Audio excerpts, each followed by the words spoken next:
The winter moon hung like a pale witness over the Wyoming mountains, casting silver light across the endless snow.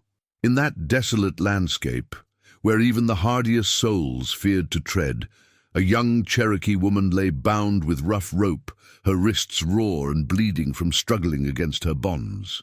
The wind howled through the pines, carrying with it the distant sound that made her heart race with terror. The haunting calls of wolves, growing closer with each passing moment. Her name was Ayanna, which meant eternal blossom in her grandmother's tongue, though the white settlers who had cast her out called her nothing but savage and half-breed curse. At 19, she possessed the striking beauty of her Cherokee heritage: high cheekbones, obsidian hair that caught moonlight like water, and eyes that held both the wisdom of her ancestors and the fire of someone who had fought for every breath she'd taken. The men who had left her here were the same ones who had burned her small cabin on the reservation border, claiming she was practicing devil magic because she knew the old healing ways her grandmother had taught her.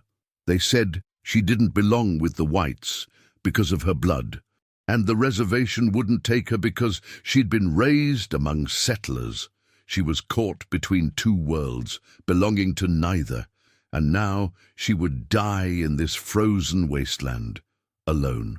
Before I continue with this incredible story of survival and unexpected love, I want to ask you to subscribe to our channel if you're enjoying these tales from the Old West. Also, I'd love to know, what city are you watching from tonight?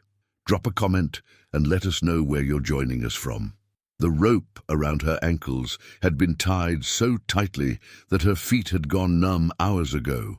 She could no longer feel her toes, and the cold was creeping up her legs like death itself. Her breath came in short, visible puffs that disappeared quickly into the frigid air. She had stopped crying hours ago. Tears froze on her cheeks anyway, and she refused to give those men the satisfaction of knowing they had broken her spirit. Even if they had broken her body, the wolves were getting closer.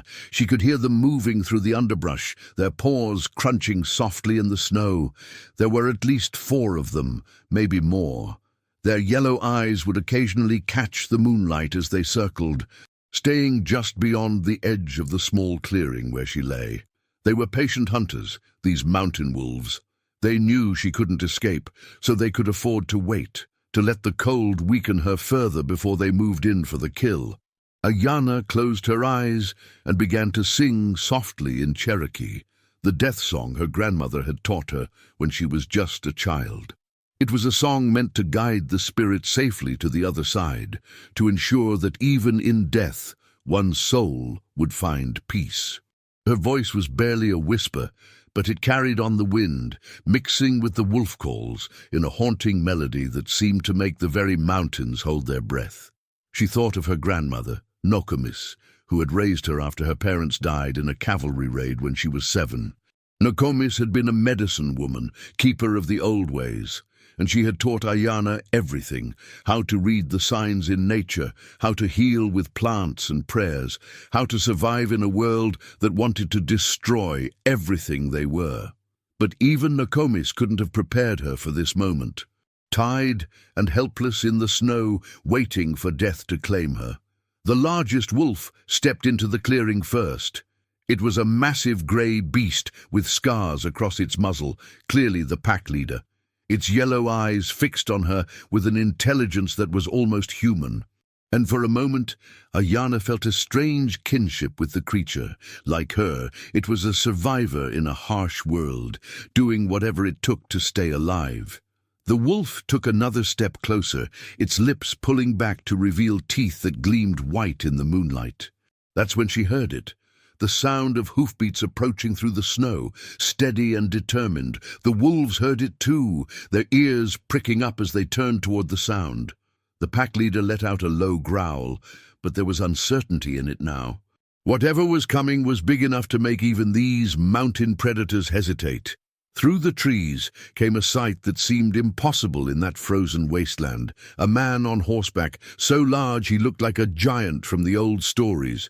He sat astride a massive black stallion that snorted clouds of steam into the cold air, and even from a distance, Ayana could see that this was no ordinary cowboy. He stood at least 6.5 feet tall, with shoulders broad enough to block out the moon and arms that looked like they could wrestle a bear and win. His name was Magnus Ironwood, though most folks just called him Big Iron on account of his size and the way he could bend horseshoes with his bare hands. At 35, he had spent most of his life alone, drifting from ranch to ranch, taking jobs that required more muscle than conversation. He was a man of few words but decisive action, and right now, seeing a young woman tied up and surrounded by wolves, his course was clear. Magnus pulled his Winchester rifle from its scabbard with one smooth motion, the metal singing softly in the cold air. He didn't hesitate, didn't stop to consider who she was or how she'd gotten there. All he saw was someone in mortal danger, and that was enough. The rifle cracked like thunder in the mountain silence, and the largest wolf yelped as the bullet struck the snow inches from its paws. A warning shot that sent the entire pack scattering into the darkness. He dismounted with surprising grace for such a large man, his boots crunching in the snow as he approached the bound woman. Up close, he could see she was young, probably not much past 20, with the distinctive features of Cherokee heritage. Her lips were blue with cold, and her dark eyes watched him with a mixture of wariness and desperate hope. "Easy there, miss," Magnus said in a voice like distant thunder, gentle despite its power. "I'm gonna get you out of this." He pulled a knife from his belt and carefully cut through the ropes binding her wrists and ankles, his massive hands surprisingly gentle as he worked. When the bonds fell away, Ayana tried to sit up but collapsed back into the snow, her limbs too numb and weak to support her. Without a word, Magnus shrugged out of his heavy coat and wrapped it around her shivering form. The coat was so large it enveloped her completely, and she could smell leather and wood smoke and something indefinably masculine that made her feel safer than she had in months. Then, as easily as if she weighed nothing at all, he lifted her in his arms and carried her to his horse. "Can you ride?" he asked, his breath forming clouds in the frigid air. When she shook her head weakly, he nodded and mounted the stallion first, then reached down to pull her up in front of him. She found herself cradled against his massive chest, surrounded by warmth and strength, as he guided the horse away from that place of death and toward whatever sanctuary he could provide. As they rode through the snow-covered landscape, Ayana felt consciousness slipping away from her. The cold had taken more out of her than she'd realized, and the sudden warmth and safety of being rescued was allowing her body to finally surrender to exhaustion. The last thing she remembered was the steady rhythm of the horse's hooves and the strong arms that held her secure, carrying her away from the wolves and toward an uncertain but hopeful future. Magnus felt the woman go limp in his arms and urged his horse to move faster. His cabin was still 3 miles away, and he could tell she was in bad shape. Frostbite was a real danger, and who knew how long she'd been out there in the cold. He'd seen men die from exposure in less time than it took to cook a pot of coffee, and this young woman looked like she'd been fighting the elements for hours. The wind picked up as they rode, driving snow into their faces and making the journey even more treacherous. Magnus pulled his hat down low and hunched his shoulders against the storm, using his body to shield the unconscious woman from the worst of the weather. His stallion, a reliable mount named Thunder, picked his way carefully through the drifts, his hooves finding solid ground even when the path was obscured by snow. As they finally approached his cabin, a modest but sturdy structure he'd built with his own hands in a sheltered valley, Magnus felt a strange mixture of relief and uncertainty. He'd lived alone for so long that the idea of having another person in his home, especially a woman, felt foreign and complicated. But there had been no choice. Leaving her to die wasn't something he could live with, regardless of the complications it might bring. The cabin was dark and cold when they arrived, but Magnus had it warm and bright within minutes. He carried Ayana inside and laid her gently on his bed, the only bed in the one-room structure, then quickly built up the fire in the stone hearth until flames danced high and bright. The cabin began to warm immediately, and he could see some color returning to the woman's pale cheeks. He heated water and carefully cleaned the rope burns on her wrists, his large hands surprisingly gentle as he tended to her injuries. She stirred occasionally but didn't fully wake, lost in the deep sleep of exhaustion and trauma. Magnus found himself studying her face in the firelight, noting the strength in her features, even in unconsciousness, the way her dark hair spread across his pillow like spilled ink. When morning came, Ayana woke to the smell of coffee and bacon cooking over an open fire. For a moment, she couldn't remember where she was or how she'd gotten there. But then, the memories came flooding back. The wolves, the cold, and the giant of a man who had saved her life. She sat up slowly, realizing she was wearing a clean shirt that was far too large for her, and that someone had tended to her injuries with skill and care. Magnus stood with his back to her, cooking breakfast at the fireplace, and she took a moment to really look at her rescuer in the daylight. He was even larger than she'd remembered, with dark hair that curled slightly at his collar and muscles that strained against his flannel shirt. There was something gentle about the way he moved, despite his size, like a man who was very aware of his own strength and careful not to use it carelessly. "Thank you," she said softly, her voice still hoarse from the cold and her ordeal. Magnus turned at the sound, and she saw that his eyes were a warm brown, kind and intelligent, despite his intimidating appearance. "No need for thanks," he replied, his voice that same gentle rumble she remembered from the night before. Anyone would have done the same. But they both knew that wasn't true. Most people would have ridden past, unwilling to get involved, especially with a Cherokee woman in a territory where tensions between whites and natives ran high. He brought her a plate of food and a cup of coffee, and Ayana realized she was ravenous. She hadn't eaten in 2 days, not since the men had come to burn her cabin and drive her out. As she ate, Magnus sat across from her at his small wooden table, and she could feel him watching her with curious but respectful eyes. "What's your name?" he asked finally, and she looked up from her plate to meet his gaze. "Ayana," she said. "It means eternal blossom." She waited for the usual reaction, the sneer, the dismissive comment about Indian names, but Magnus just nodded thoughtfully. "It's a beautiful name," he said simply. "I'm Magnus, Magnus Ironwood." He paused, then added, "Folks call me Big Iron, mostly." Despite everything she'd been through, Ayana found herself almost smiling at that. "I can see why," she said, and was surprised when Magnus actually chuckled, a deep, warm sound that filled the cabin. They talked as she finished her breakfast, and Ayana found herself telling him things she'd never told anyone, about her grandmother, about the healing knowledge she carried, about being caught between 2 worlds and belonging to neither. Magnus listened without judgment, asking thoughtful questions, and never once making her feel like her heritage was something to be ashamed of. In return, he told her about his own life of isolation, about being too big and too quiet for most people's comfort, about drifting from place to place because he never quite fit in anywhere.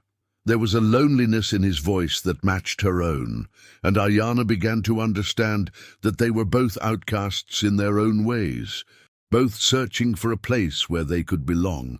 As the days passed and Ayana recovered her strength, she found herself settling into a routine at Magnus's cabin. He never asked her to leave, and she never offered to go, both of them seeming to understand that something important was happening between them, something that neither wanted to examine too closely yet. She helped with the cooking and mending, tasks that came naturally to her, while Magnus continued his work, caring for the small herd of cattle he kept in the valley.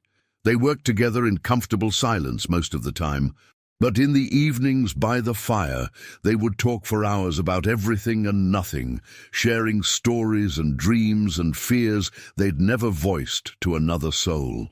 It was during one of these evening conversations that Magnus finally asked the question that had been weighing on both their minds. "What happened, Ayana? How did you end up tied up in the snow like that?" She was quiet for a long moment, staring into the flames, before she began to speak. She told him about the accusations of witchcraft, about the men who had burned her cabin and driven her out, about being rejected by both the white community and the reservation because she didn't fit neatly into either world. Her voice remained steady throughout the telling, but Magnus could see the pain in her eyes, the deep hurt of being unwanted and alone. "They said I was cursed," she finished quietly, "that I brought bad luck wherever I went. Maybe they were right." Magnus was quiet for a moment, then reached across the space between their chairs and gently took her hand in his massive one. "The only curse I see," he said softly, "is the blindness of people who can't recognize something precious when it's right in front of them."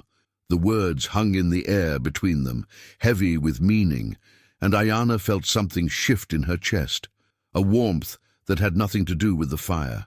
She looked up into Magnus's brown eyes and saw something there that took her breath away, not pity or charity, but genuine caring, maybe even the beginning of love. That night, as she lay in the bed, Magnus had given up for her while he slept on the floor by the fire. Ayana stared at the ceiling and tried to understand what was happening to her. For the first time in her life, she felt truly safe, truly wanted, and it terrified her as much as it thrilled her. She had learned not to trust in good things, not to believe they could last, but Magnus was making her want to hope again. The next morning brought visitors, 3 men on horseback who rode up to the cabin with the swagger of those who believed they owned the world.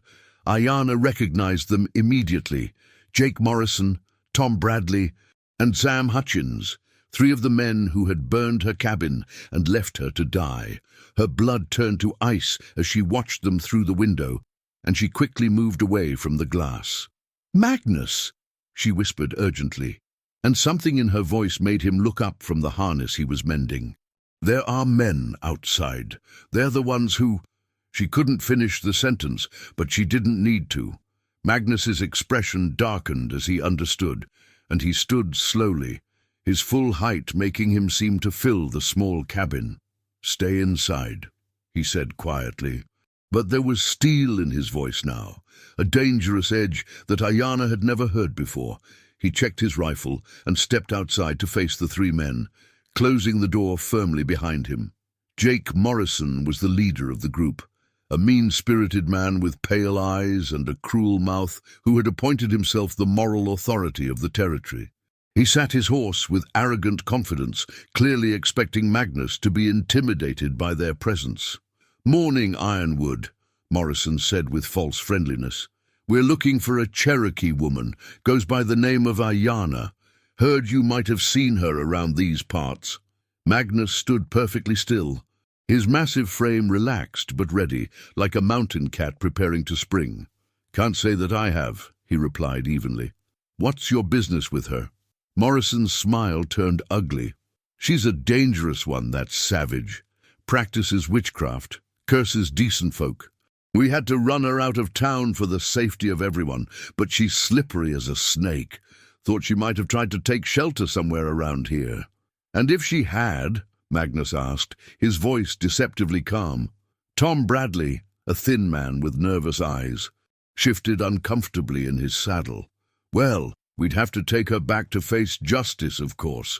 Can't have her kind running loose, causing trouble for decent people." Magnus took a step forward, and all 3 men tensed. Even mounted, they had to look up to meet his eyes. And what they saw there made them suddenly remember why most people gave Big Ironwood a wide berth. "Seems to me," Magnus said slowly, "that if a woman was running from something, she might have good reason. And it seems to me that any man who would hunt down a woman like an animal might not be as decent as he claims to be." Morrison's face flushed red with anger. You calling us liars, Ironwood? That half-breed witch has got you fooled just like she fooled others. She's dangerous, I tell you. Unnatural. The only thing unnatural I see, Magnus replied, his voice dropping to a dangerous rumble, is 3 grown men hunting a woman like a pack of dogs. I think it's time you moved along. Sam Hutchins, the youngest of the 3, spoke up nervously. Now see here, Ironwood, we don't want any trouble with you. But if you're harboring a fugitive— Fugitive from what? Magnus interrupted. What crime has she been charged with? What court convicted her? Or are you just 3 men who decided to play judge and jury because you don't like the color of someone's skin? The 3 men exchanged glances, clearly not expecting this level of resistance. They had counted on Magnus being intimidated by their numbers, or at least unwilling to get involved in what they saw as none of his business. Morrison tried one more time, his voice taking on a threatening tone. You're making a mistake, Ironwood. That woman is trouble, and anyone who helps her is going to find themselves in a world of hurt. We've got friends in this territory, important friends who don't take kindly to Indian lovers. The words hung in the air like a challenge. And for a moment, the only sound was the wind whistling through the pines. Then Magnus smiled, but there was nothing friendly about it. It was the smile of a predator who had just been given permission to hunt. Well then, he said softly, I guess you better ride back to those important friends of yours and tell them that Big Ironwood doesn't take kindly to threats. And tell them that any man who comes onto my land looking for trouble is going to find more than he bargained for. He took another step forward, and his hand moved casually to rest on the butt of his pistol. Now, I'm going to count to 10, and if you're still on my property when I reach 10, we're going to have ourselves a different kind of conversation entirely. Magnus began counting slowly, his voice carrying clearly in the mountain air. 1, 2, 3. The 3 men looked at each other uncertainly. They had expected intimidation to work, had counted on Magnus backing down rather than face 3 armed men. But looking at him now, standing there like an immovable mountain with death in his eyes, they began to realize they had seriously miscalculated. 4, 5, 6. Morrison's horse began to prance nervously, sensing its rider's tension. Bradley was already turning his mount around, clearly ready to retreat. Only Hutchins seemed inclined to stand his ground, his young pride warring with his survival instincts. 7, 8. That was enough for Morrison. With a curse, he wheeled his horse around and spurred it toward the trail, Bradley close behind him. Hutchins hesitated for a moment longer, his hand hovering near his gun, but when Magnus reached 9 and his own hand tightened on his pistol grip, the young man's nerve broke, and he followed his companions in hasty retreat. Magnus watched them go until they disappeared into the trees, then stood listening for several more minutes to make sure they were really gone. Only when he was satisfied that the immediate danger had passed did he turn and go back into the cabin. He found Ayana standing by the window, her face pale but determined. She had heard every word of the confrontation, and when she looked at Magnus, her eyes were bright with unshed tears. You could have given me up, she said quietly. It would have been easier for you. Magnus crossed the room and gently took her hands in his. Ayana, he said softly, I want you to understand something. What happened out there wasn't about easy or hard. It was about right and wrong, and giving you up to those men would have been the wrongest thing I could ever do. She looked up into his face, searching his eyes for any sign of doubt or regret, but found only steady certainty. They'll be back, she said. They won't let this go, and they'll bring more men next time. Magnus nodded grimly. Probably, but that's a problem for tomorrow. Today, you're safe, and that's all that matters to me right now. But even as he spoke the words, Magnus was already planning. He knew Morrison and his type. They wouldn't give up easily, especially not after being humiliated in front of their friends. They would be back, and when they came, they would come in force. He needed to be ready. That evening, as they sat by the fire, Magnus broached the subject that had been weighing on his mind all day. "Ayana," he said carefully, "I want you to know that you're welcome to stay here as long as you want. This is your home now, if you'll have it. But I also want you to know that if you'd rather move on, find somewhere safer, I'll help you do that too." Ayana was quiet for a long moment, staring into the flames. When she finally spoke, her voice was soft but firm. "I've been running my whole life, Magnus. Running from people who hated me for what I was. Running from places that didn't want me. Running from a world that seemed determined to destroy everything I cared about. I'm tired of running." She turned to look at him, and in her dark eyes, he saw a strength that took his breath away. "If you'll have me, I'd like to stay. Not because I need protection, though I'm grateful for it, but because for the first time in my life, I've found somewhere I want to be." Magnus felt something tight in his chest loosen at her words.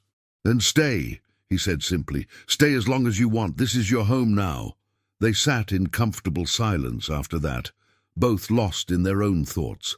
Outside, the wind howled through the mountains, but inside the cabin, warmed by fire and something deeper than mere heat, they felt safe and content. Neither of them spoke of love yet. It was too new, too fragile to put into words, but it was there between them, growing stronger with each passing day. The next few weeks passed peacefully, and Ayana began to truly settle into life at the cabin. She learned Magnus's routines, and he learned hers, and they developed the easy rhythm of two people who were meant to be together. She taught him some of the Cherokee healing songs her grandmother had passed down to her, and he showed her how to handle a rifle, insisting that she needed to be able to protect herself if he wasn't around. It was during one of these shooting lessons that they heard horses approaching again. This time there were more of them, at least 6 riders, maybe more. Magnus and Ayana exchanged a look, both knowing that Morrison had made good on his threat to return with reinforcements. "Get inside," Magnus said quietly, but Ayana shook her head. "No," she said firmly. "I'm tired of hiding. If they want me, they can face me directly." Magnus wanted to argue, but he could see the determination in her eyes and knew it would be useless. Instead, he handed her the rifle they'd been practicing with and checked his own weapons. "Stay behind me," he said, "and if shooting starts, get to cover." The riders came into view a few minutes later, and Magnus felt his heart sink. Morrison was there, along with Bradley and Hutchins, but they had brought 4 more men with them, including Sheriff Daniels from the nearest town. The presence of the sheriff complicated things. Magnus couldn't just run them off his land if they claimed to be acting under legal authority. Sheriff Daniels was a decent man, but he was also a politician who knew which way the wind blew in the territory. He rode forward slightly ahead of the others, his badge glinting in the afternoon sun. "Magnus," he called out, his voice carrying a note of regret. "I'm sorry about this, but I've got a warrant here for the arrest of the Cherokee woman known as Ayana. She's wanted for questioning in connection with several incidents of livestock death and crop failure in the Morrison settlement." Magnus felt anger surge through him, but he kept his voice level. "What kind of incidents, Sheriff?" Morrison spoke up before Daniels could answer. "Witchcraft, that's what kind. Ever since that savage showed up in our territory, we've had nothing but bad luck. Cattle dying for no reason, crops failing, children getting sick. She's cursed us, and we want her gone." "Correlation isn't causation, Morrison," Magnus replied coldly. "Cattle die, crops fail, and children get sick all the time out here. That's life on the frontier, not witchcraft." Sheriff Daniels looked uncomfortable, clearly not entirely convinced by Morrison's accusations, but unwilling to ignore them entirely. "Be that as it may, Magnus, I've got to take her in for questioning. It's the law." "Whose law?" Ayana spoke up for the first time, stepping out from behind Magnus, despite his protective gesture. "I haven't been charged with any crime. I haven't had a trial. You're talking about arresting me based on superstition and hatred." Morrison's face twisted with rage. "You hear that?" She admits it. She's using her devil magic to bewitch honest folks, just like she's bewitched Ironwood here. The only thing bewitching anyone, Magnus said dangerously, is your own ignorance and fear. Sheriff, you know as well as I do that there's no real evidence of any wrongdoing here. You're being used by men who want to drive out anyone who doesn't look like them. Sheriff Daniels shifted uncomfortably in his saddle. He did know it, but he also knew the political realities of his position. Morrison and his friends had influence in the territory, and crossing them could cost him his job. "I'm sorry, Magnus," he said finally, "but I've got to follow the law as it's been explained to me. Miss, I'm going to have to ask you to come with us." "No."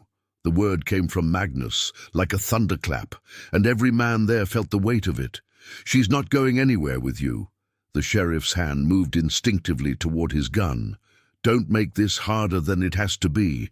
Magnus, I don't want trouble with you, but I've got a job to do. And I've got a woman to protect," Magnus replied, his own hand resting on his pistol grip. "She's done nothing wrong, and I won't let you take her to face a lynch mob disguised as justice." The tension in the air was thick enough to cut with a knife. 7 armed men faced off against 2, but Magnus's reputation was such that none of them were eager to be the first to draw. They all knew stories about Big Iron Ironwood, about men who had challenged him and lived to regret it. It was Ayanna who broke the standoff. Stepping forward with her chin raised proudly, "Sheriff," she said clearly, "I'll come with you willingly, but only if you can guarantee my safety and a fair hearing." "Ayanna, no," Magnus said urgently, but she held up a hand to stop him. "I won't have bloodshed on my account," she said firmly. "And I won't spend the rest of my life running from shadows. If these men want to accuse me of something, let them do it in the open, where everyone can see the truth." Sheriff Daniels looked relieved. "I can guarantee your safety, miss. You have my word on that." Morrison started to protest, but the sheriff cut him off with a sharp look. "My word, Morrison. She'll get a fair hearing, and if there's no real evidence against her, she'll be released." Magnus felt like his world was crumbling around him. He had found something precious, something worth fighting for, and now it was being taken away by the same kind of ignorance and hatred that had plagued the frontier since the first settlers arrived. "I'm coming with you," he announced, and his tone brooked no argument. "Now see here, Ironwood," Morrison began, but Magnus cut him off. "She goes nowhere without me," he said flatly. "That's not negotiable." Sheriff Daniels considered this for a moment, then nodded. "Fair enough. You can ride along, but you'll have to surrender your weapons when we get to town," Magnus agreed reluctantly, knowing it was the best deal he was likely to get. As they prepared to leave, he pulled Ayanna aside for a private word. "This isn't over," he told her quietly. "Whatever happens in town, I want you to know that you have a home here, and you have someone who cares about you. Don't let them make you forget that." Ayanna reached up and touched his face gently, her fingers tracing the strong line of his jaw. "I won't forget," she promised. "And Magnus, thank you for everything." The ride to town was tense and uncomfortable, with Morrison and his men making occasional comments designed to provoke either Magnus or Ayanna into doing something that would give them an excuse for violence. But both of them remained calm and dignified, refusing to be baited into giving their enemies ammunition. The town of Cedar Falls was typical of frontier settlements, a collection of wooden buildings clustered around a main street, with a saloon, a general store, a church, and a jail that also served as the sheriff's office. Word of their arrival spread quickly, and by the time they reached the jail, a crowd had gathered to gawk at the Cherokee witch and the giant who had defended her. Sheriff Daniels did his best to maintain order, but Magnus could see the ugly mood of the crowd and knew that Ayanna was in real danger. These people had already made up their minds about her guilt, and they weren't interested in evidence or fair hearings. The trial, such as it was, took place in the saloon the next morning, with the local judge, a man named Hawthorne, who owed his position more to political connections than legal knowledge, presiding over what was clearly intended to be a formality before the predetermined verdict. Morrison and his friends presented their evidence, a collection of coincidences, superstitions, and outright lies that would have been laughable if the consequences weren't so serious. They claimed that Ayana had cursed their livestock, caused their crops to fail, and even brought about a particularly harsh winter, all through the use of Indian magic. When it came time for Ayana to defend herself, she stood with quiet dignity and spoke the truth, that she was a healer, not a curse-bringer, and that the misfortunes they blamed on her were simply the normal hardships of frontier life. She spoke of her grandmother's teachings, of the Cherokee way of living in harmony with nature rather than trying to dominate it, and of her own desire to use her knowledge to help rather than harm. But her words fell on deaf ears. The crowd had come for a spectacle, not justice, and Judge Hawthorne was clearly more interested in maintaining his political position than in upholding the law. "Based on the evidence presented," Hawthorne announced pompously, "I find the defendant guilty of practicing witchcraft and bringing harm to the good people of this territory. The sentence is banishment. She is to be escorted to the territorial border and warned never to return, on pain of death." The crowd cheered, but Magnus felt his world collapse around him. Banishment might sound better than execution, but he knew what it really meant. Ayana would be driven out into the wilderness with nothing, left to die slowly instead of quickly. "No!" Magnus's voice cut through the cheering like a blade, and the saloon fell silent. He stood slowly, his massive frame seeming to fill the room, and every person there suddenly remembered why they had always been afraid of Big Ironwood. "She's not going anywhere," he said quietly, but his voice carried to every corner of the room. "This isn't justice, it's a lynch mob with legal pretensions, and I won't stand for it." Judge Hawthorne pounded his gavel frantically. "Order! Order in this court! Mr. Ironwood, you will sit down and be silent or I'll hold you in contempt." Magnus smiled, but there was nothing pleasant about it. "Your Honor," he said with mock respect, "I hold this entire proceeding in contempt. You want to banish an innocent woman based on superstition and hatred? Then you'll have to go through me first." The room erupted in chaos as men reached for guns and women screamed. But before anyone could draw, Magnus had moved with surprising speed for such a large man, positioning himself between Ayana and the crowd, his own pistol appearing in his hand as if by magic. "The first man who draws on me," he announced calmly, "will be the last man to draw on anyone. I suggest you all think very carefully about whether you're ready to die for Morrison's prejudices." Sheriff Daniels tried to restore order, but the situation was spiraling out of control. Half the men in the room had their hands on their guns, and it would only take one nervous twitch to turn the saloon into a battlefield. That's when Ayana stepped forward, placing herself between Magnus and the crowd. "Stop," she said, her voice carrying clearly through the chaos. "Please, all of you, stop." Something in her tone made everyone freeze, and for a moment, the only sound was the ticking of the clock behind the bar. Ayana looked around the room, meeting the eyes of the people who had condemned her, and when she spoke again, her voice was filled with a sadness that touched even the hardest hearts.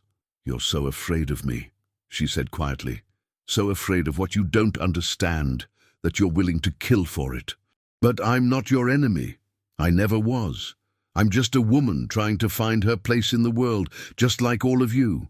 She turned to face Judge Hawthorne directly. "You want to banish me? Fine. I'll go. But not because I'm guilty of your charges, and not because I'm afraid of your threats. I'll go because I won't be the cause of bloodshed, and I won't let good people die because of the hatred of a few." Magnus started to protest, but Ayana silenced him with a look. "It's my choice, Magnus," she said softly. "My decision to make." Judge Hawthorne looked relieved, clearly eager to end the confrontation before it turned violent. "Very well," he said quickly. "The defendant accepts the sentence of banishment. Sheriff Daniels, please escort her to the territorial border immediately." But Magnus wasn't finished. As the crowd began to disperse, he stepped forward and addressed the room one final time. "You people think you've won something here today," he said, his voice carrying a weight of judgment that made several men flinch. "You think you've protected yourselves from some imaginary threat. But all you've done is prove that you're cowards, willing to destroy something beautiful because you're too ignorant to understand it." He looked directly at Morrison, and the man actually took a step backward. "And you, Morrison, you think this is over? You think you can drive out an innocent woman and face no consequences? You're wrong, dead wrong." The threat hung in the air like smoke, and Morrison's face went pale. He had gotten what he wanted, but suddenly it didn't feel like victory. It felt like he had awakened something dangerous, something that would not forget or forgive. As they prepared to leave town, Magnus made his own announcement to Sheriff Daniels. "I'm going with her," he said simply, "all the way to the border and beyond if necessary." The sheriff nodded, clearly relieved to have the situation resolved without bloodshed.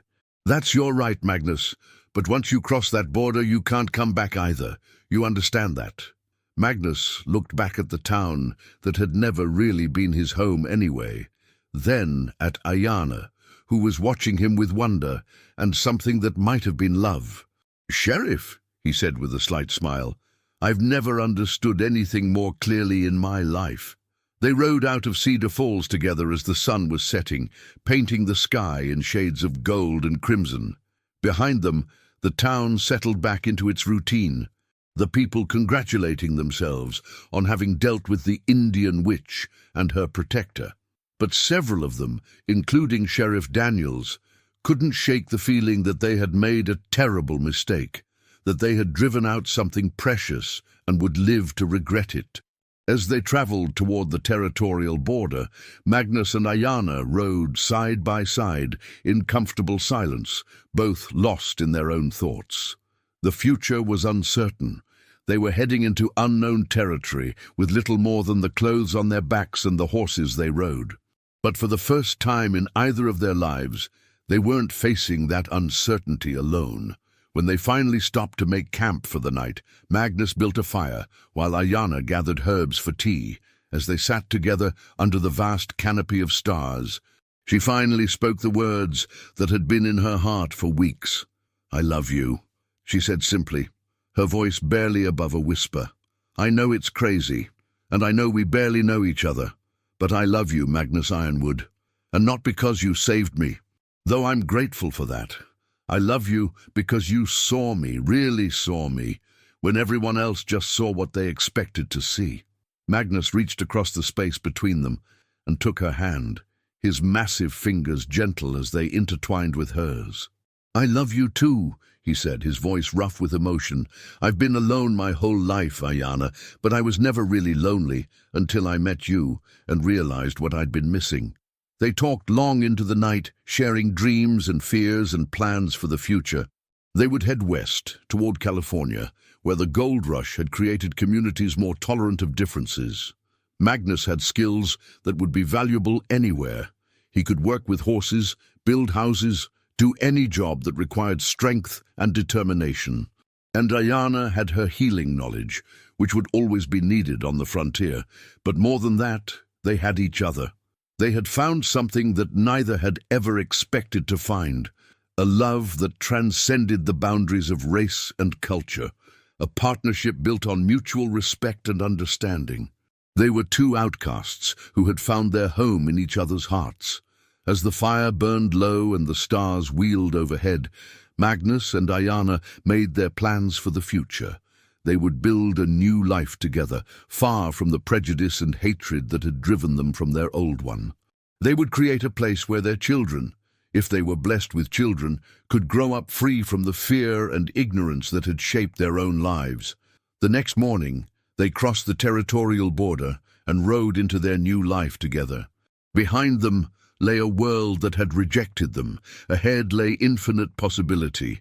They faced the future with hope and determination, knowing that whatever challenges lay ahead, they would face them together.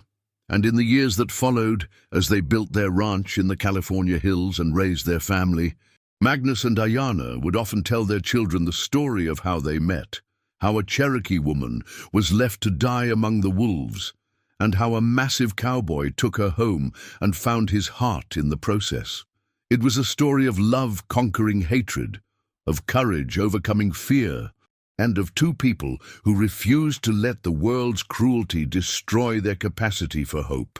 And it was a story that would be passed down through generations, a reminder that even in the darkest times, love can light the way home. The wolves that had once threatened to destroy Ayana became, in the telling, symbols of the forces that try to tear apart what is meant to be together. But just as Magnus had driven away the wolves that night in the snow, love had the power to drive away the darker forces of prejudice and hatred, creating space for something beautiful to grow. In the end, they had found what they had both been searching for all their lives, not just love, but belonging. They belonged to each other, and in that belonging they had found their true home.